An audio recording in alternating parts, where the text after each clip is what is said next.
Ya, kita akan melanjutkan kajian telah lalu ya tentang momentum dan impuls. Kali ini kita akan membicarakan sebuah gerak gitu ya, atau kita akan membicarakan gerak pada sebuah sistem yang masanya berubah. Contohnya adalah pada gerakan roket atau dorongan roket. Dorongan roket ini dia menggunakan prinsip hukum kekekalan momentum dan juga menggunakan hukum 3 Newton ya tentang gerak, yaitu adanya gaya aksi dan gaya reaksi. Nah, prinsip ini berbeda dengan dorongan-dorongan yang terjadi di permukaan bumi gitu ya. Contohnya adalah pada mobil atau pada kereta api ya. Nah, pada mobil berlaku juga hukum 3 Newton, yaitu ketika si mobil memberi dorongan ke belakang kepada jalan, maka jalan juga memberikan reaksi ke depan gitu ya, supaya sehingga mobilnya maju. Sehingga jika pada mobil dia membutuhkan lingkungannya gitu. Dia membutuhkan lingkungan untuk dapat maju ke depan. Tapi pada roket justru tidak dibutuhkan gitu. Jadi roket tidak membutuhkan lingkungannya gitu untuk dapat maju ke depan gitu. Nah, roket mengerjakan gaya pada gas buang berdasarkan hukum ketiga Newton. Gas juga mengerjakan gaya yang sama, yang arahnya berlawanan pada roket, sehingga mendorong roketnya maju ke depan. Nah, itu dari ditinjau dari hukum Newton gitu ya, atau dari ya kajian hukum 3 Newton begitu. Nah, momentum yang hilang karena gasnya keluar gitu ya, sama dengan momentum yang diperoleh oleh roket. Nah, kita tinjau kembali atau kita kaji lebih dalam mengenai dorongan roket. Pada awalnya, roket dan bahan bakarnya itu bersama-sama gitu ya. Mereka bergerak bersama-sama. Ada roket dengan massa M pada saat awal gitu, pada saat T waktunya sama dengan T, maka massa awalnya adalah massa roket ditambah dengan massa bahan bakar, yaitu M. Mereka bergerak bersama-sama dengan kelajuan V. Ya. Kelajuannya atau kecepatannya adalah V. Momentum awal sistem itu adalah M kali V atau MV gitu ya. Nah, keadaan akhir yaitu pada saat waktu sama dengan T tambah delta T gitu ya. Massa roket sekarang berkurang menjadi M dikurang dengan delta M. Dengan delta M adalah massa gas yang keluar. Ya. Kecepatan roket sehingga bertambah menjadi V ditambah delta V. Itu salah ya, harusnya ditambah delta V. Sehingga momentum akhir dari sistem itu adalah momentum roket ditambah dengan momentum gas buang. Momentum roket, massa roket adalah M dikurang delta M. Sedangkan kecepatannya bertambah delta V, jadi M min delta M kali V tambah delta V. Sedangkan massa gas buang adalah delta M. Kita beri tanda mutlak ya. Sedangkan dikali dengan kecepatannya yaitu V min U. Di mana V itu adalah kecepatan awal atau kecepatan sistem awal gitu ya, dikurangi dengan U. U itu adalah kecepatan relatif gas terhadap roket. Iya, coba kita lanjut. Nah.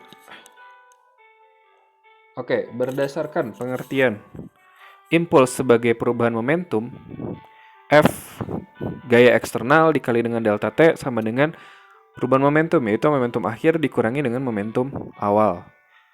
Momentum akhir itu tadi sudah kita tulis ya, M min delta M dikali V tambah delta V itu adalah momentum dari roket, plus delta M kali V min U itu adalah momentum dari gas buang, dikurang dengan MV. MV adalah momentum awalnya gitu ya. Kemudian kalau kita buka kurungnya, sehingga kita dapat suku-suku berikut ini. MV dapat saling menghilangkan karena yang satu bertanda plus, yang satu min.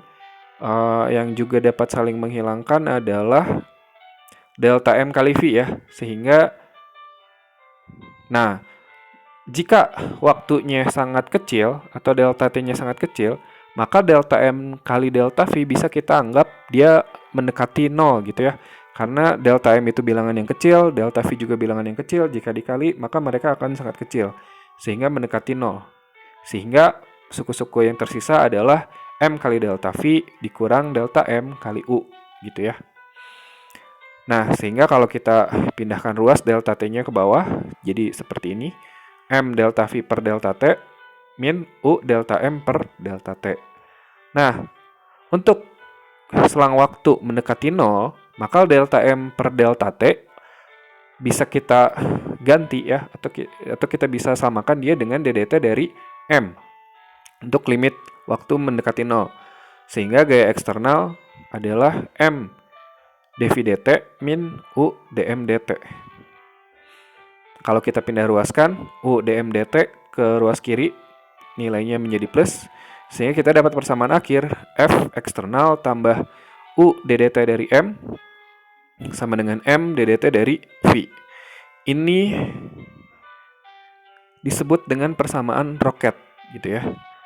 Dengan U dm dt atau U ddt dari M itu adalah gaya dorong roket.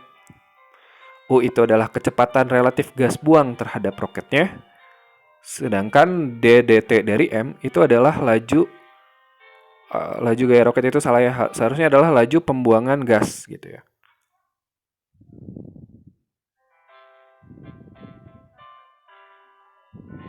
Nah, peluncuran roket. Ketika roket bergerak di dekat permukaan bumi, gaya eksternal yang bekerja pada roket adalah gaya berat roket itu sendiri atau mg. Kita masukkan lagi persamaan roket yang tadi, F eksternal U ddt dari M sama dengan M ddt dari V. Kita masukkan gaya eksternalnya adalah min mg. Kenapa min? Karena dia berlawanan dengan arah kecepatannya gitu ya. Karena gaya berat itu menuju pusat bumi gitu. Tambah U ddt dari M sama dengan M ddt dari V. Nah, jika kita bagi ke setiap suku dengan M, persamaannya menjadi seperti ini. Nah, jika laju pembakaran gas adalah konstan, maka massa roket setiap saat dinyatakan dalam persamaan MI min R. MI itu adalah massa inisial atau massa awal dikurangi dengan laju pembakaran gas. Itu ya. Jadi M sama dengan MI min R. Karena DDT dari M itu bernilai negatif karena pengurangan, sehingga dV sama dengan min G dt min U dm per M. Gitu ya. Jika kita integralkan, dengan batas-batas kecepatan itu adalah kecepatan awal dan kecepatan akhir, sedangkan batas waktu adalah 0 sampai TB. TB ini adalah waktu ketika gasnya sudah terbuang semua gitu ya, atau ketika gasnya telah dibakar semua begitu. Sedangkan batas untuk massa adalah massa awal dan massa akhir gitu ya. TB adalah waktu yang dibutuhkan untuk membakar bahan bakar keseluruhan gitu, sehingga kita dapat persamaan seperti ini. VF min VI kecepatan akhir kurangi kecepatan awal sama dengan min GT min U. U itu adalah kecepatan relatif gas terhadap roket ya. Ln MF per MI. Karena integral dari 1 per M, dm itu adalah ln M gitu ya. Kita masukin batas-batas masanya yaitu MI dan MF sehingga kita dapat persamaan seperti itu. Nah, kalau kita bisa tukar gitu ya, si tanda min itu menjadi positif dengan cara MF dan MI-nya dibalik, sehingga kita bisa dapatkan persamaan seperti ini. VF min VI sama dengan U ln MI per MF min GTB. Gitu ya.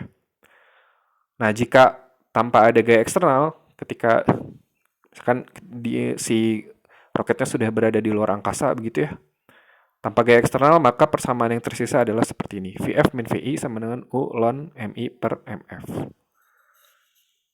Ya, itu adalah perhitungan dalam peluncuran roket gitu ya.